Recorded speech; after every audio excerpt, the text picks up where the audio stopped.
Itu kasusnya gimana tuh? Dipinjam anaknya, Pak. Terus Wah? dibawa kabur. Ngakunya dia sudah menikah tapi belum punya anak. Berapa belas tahun, Bu, katanya? Dia ngakunya udah 12 tahun nggak 12 punya tahun. anak. Tadiannya awal mulanya Kalau baik. itu cuma saya. Iya, ini saya juga merinding, Pak. Anak loh ini masalahnya. Jadi gimana nih, Bu? Hari ini nggak ketemu gimana? Ibu tapi beneran tidak pernah menerima uang ya, Bu? Iya, enggak.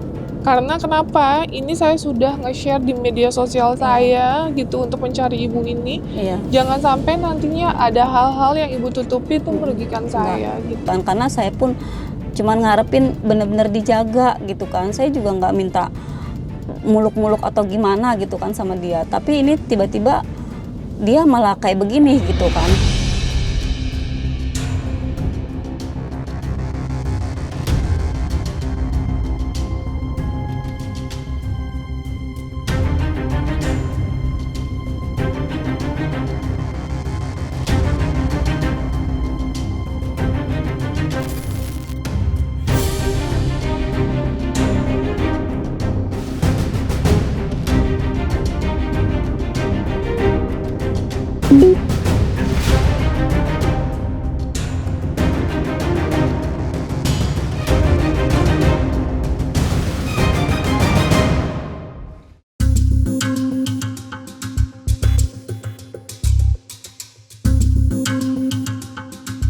Sebenarnya saya di sini cuma mau mediasi aja sih, Bu. Ini ceritanya Betul. seperti apa? Karena kan saya nggak tahu, Bu. Saya kan orang yang baru nih di cerita ini gitu.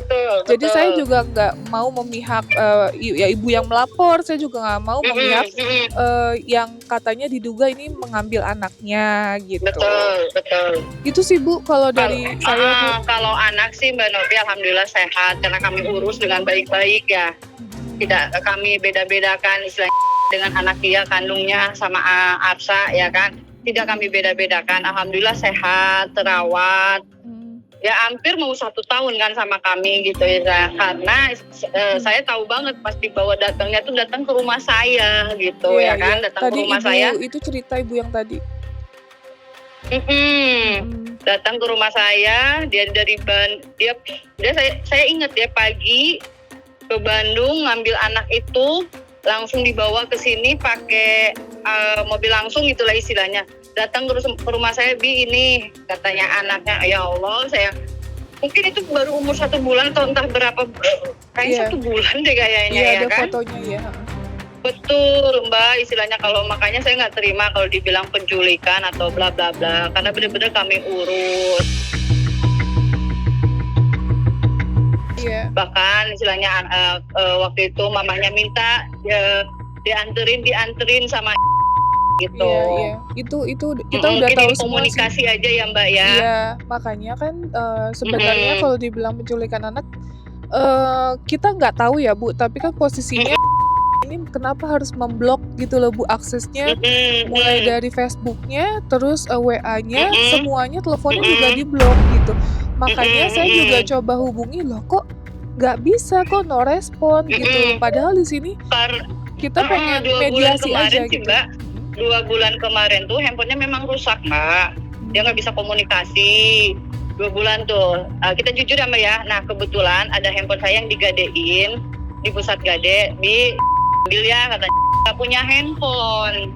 Saya bilang ya udah ambil aja. Saya bilang tebuslah sama lu. Saya bilang dipakailah sama dia. Itu sekitar 2 bulan yang lalu lah. Mungkin dari situ saya juga kurang paham ya Mbak ya. Namanya handphone baru mungkin nomornya hilang atau gimana apa gitu. Sinyal. Mbak ya. Iya, sinyal, Bu, maaf Bu, kepotong-potong. Ya kebetulan yang 2 bulan lalu tuh yaitu kendala dia di handphonenya tuh rusak. Iya. Nggak apa-apa, Bu, ini kan Jadi gimana nih Mbak Novi Iya, ini kan kelanjutannya nih? ya ini kan sebenarnya Ibu Lia selaku dari Komnas Perlindungan Anak mau merapat ya kan, karena dia lagi ada penyuluhan pendidikan. Nah terus saya bilang, Bu, saya aja dulu Bu yang handle gitu, karena kan takutnya juga rame nanti ya dan panjang gitu. Betul. Jadi kita mikirnya ini mau diselesaikan aja hari ini. Saya bisa ketemu sama tanya nggak, Bu? Coba saya telepon beliau ya. Nanti saya kasih nomor Mbak Novi juga ke beliau. Tadi kan minta juga nomor Mbak Novi ya. Nanti saya kirim ke dia Boleh. telepon langsung ke Mbak Novi ya. Boleh Bu, boleh. Ya. Oke. Ya, makasih ya Bu. Oke. Sama-sama Ya, ya, sama-sama Assalamualaikum. Mbak.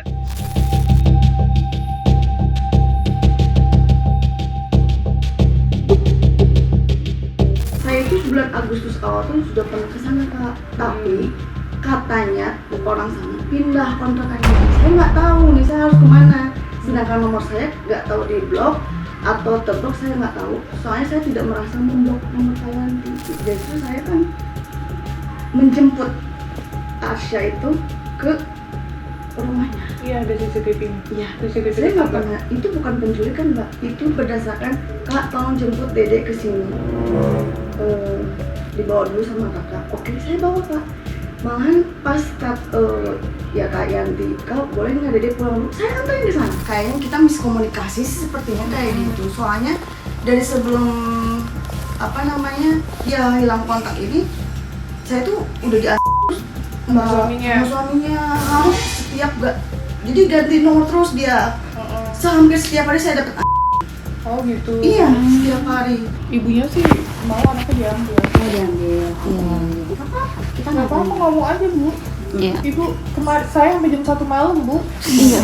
Sampai jam 1 malam ini tim saya pada capek dari pagi sampai malam ngurusin ibu. Kita nggak jadi masalah. Kita mau ambil.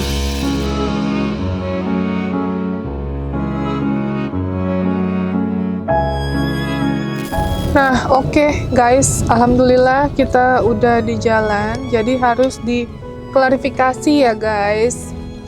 Banyak hal-hal yang mungkin ini adalah miskomunikasi.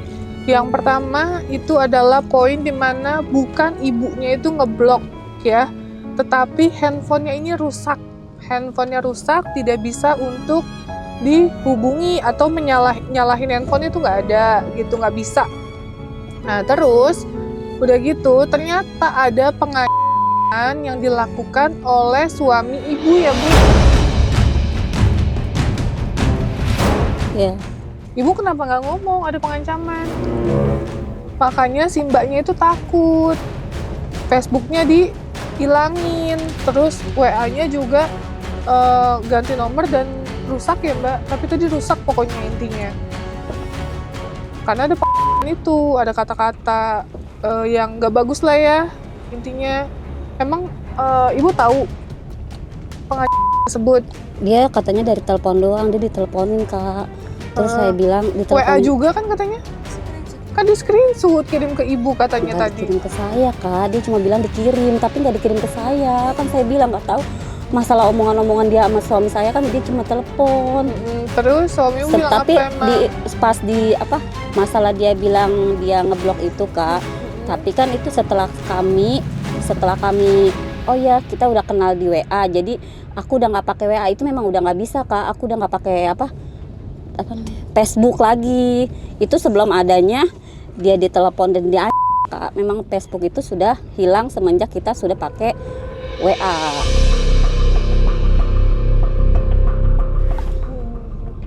Guys maaf ya, ini muka aku udah nggak tahu bentuknya apa, berminyak dan lain-lain. Aku dari pagi soalnya ya.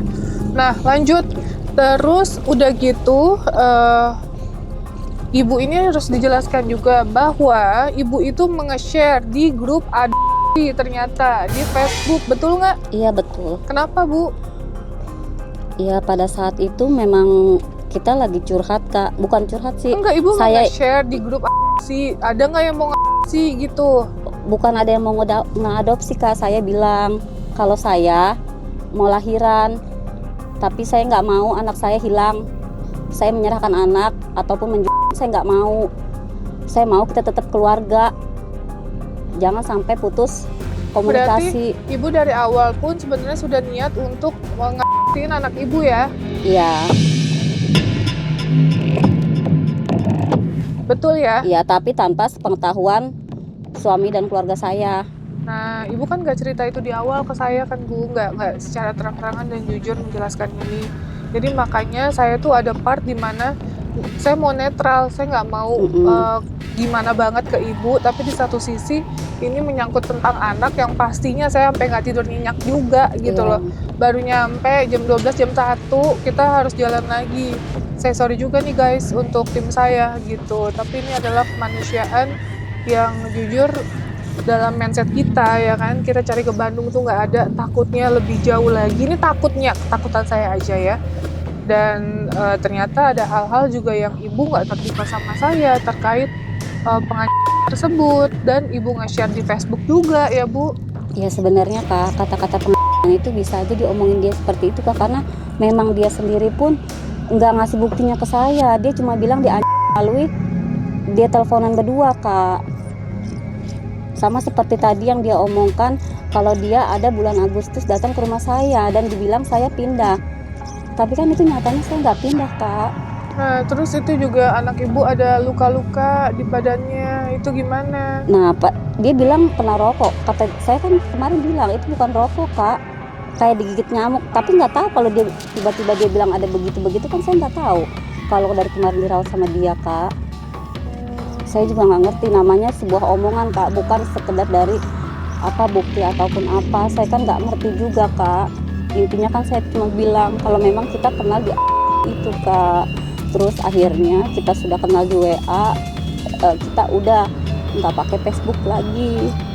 Dan sampai sejauh itu kita masih baik-baik aja komunikasi, walaupun dia bilang sempat di teror ataupun apa, itu dia omongan dia Kak.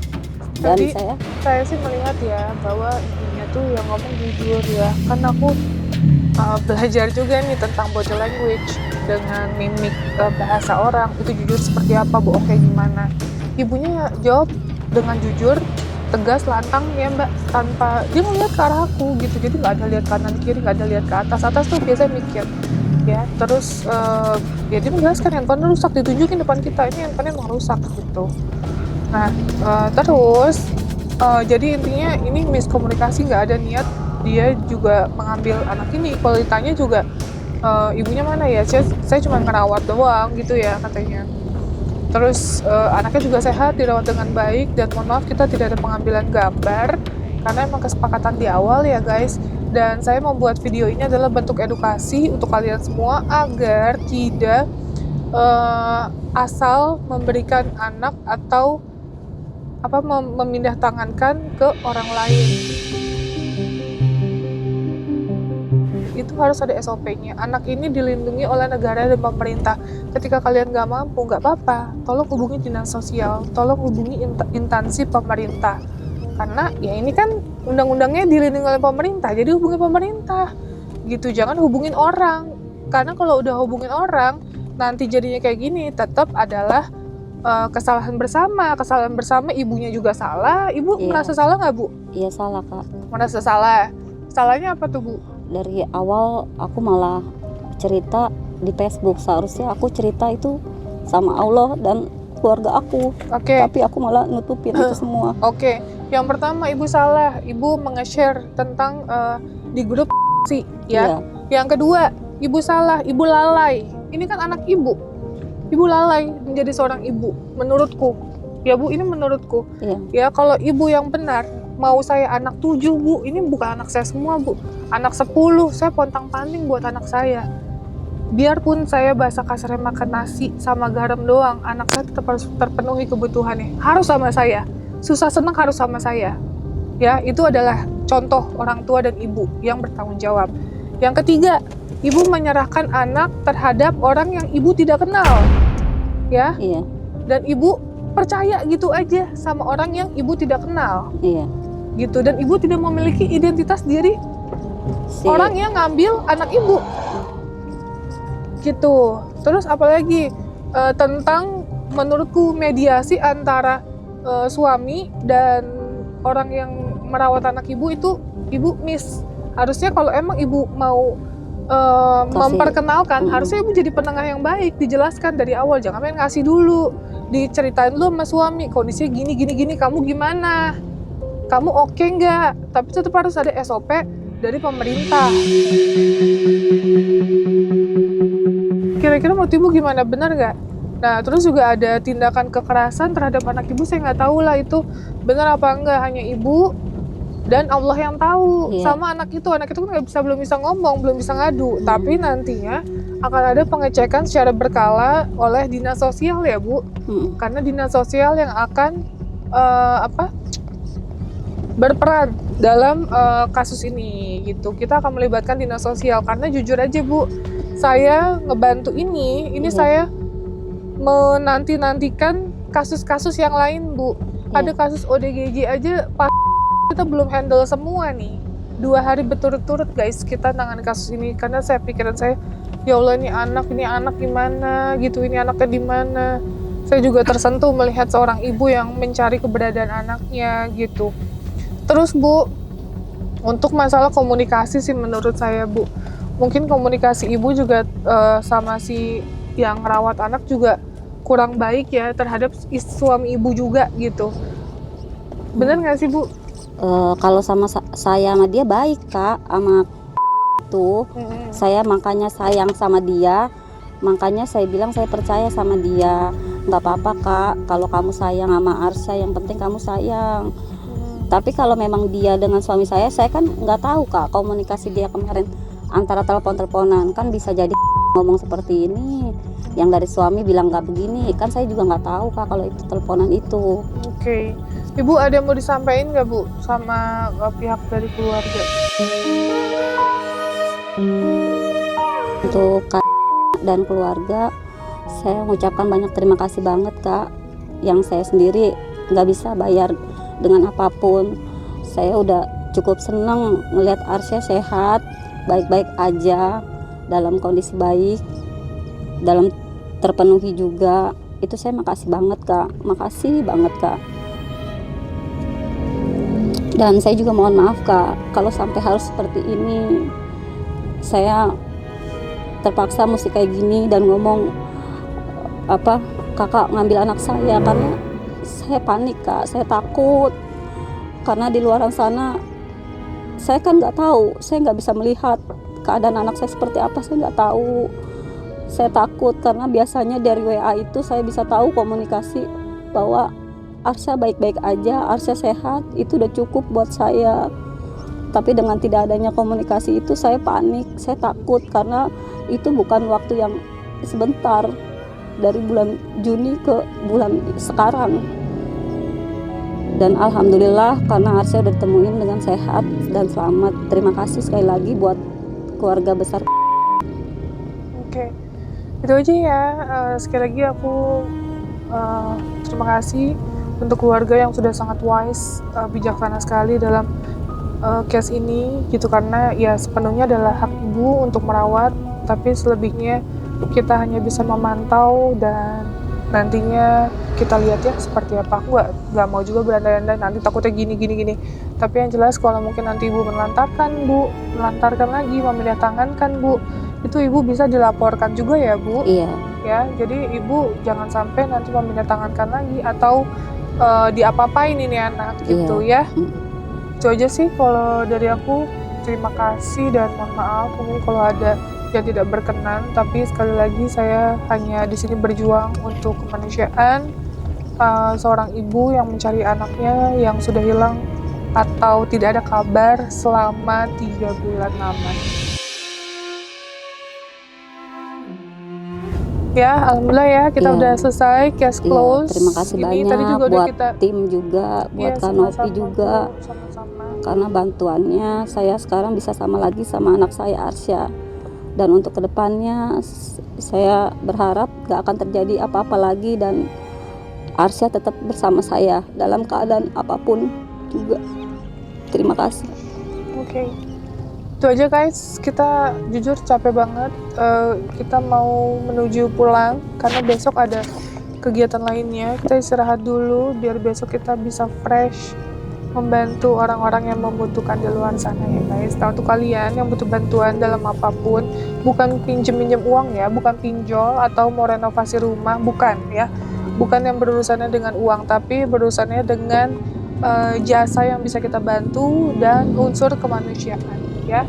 Oke, thank you guys. Sekali lagi assalamualaikum warahmatullahi wabarakatuh. Thank you so much.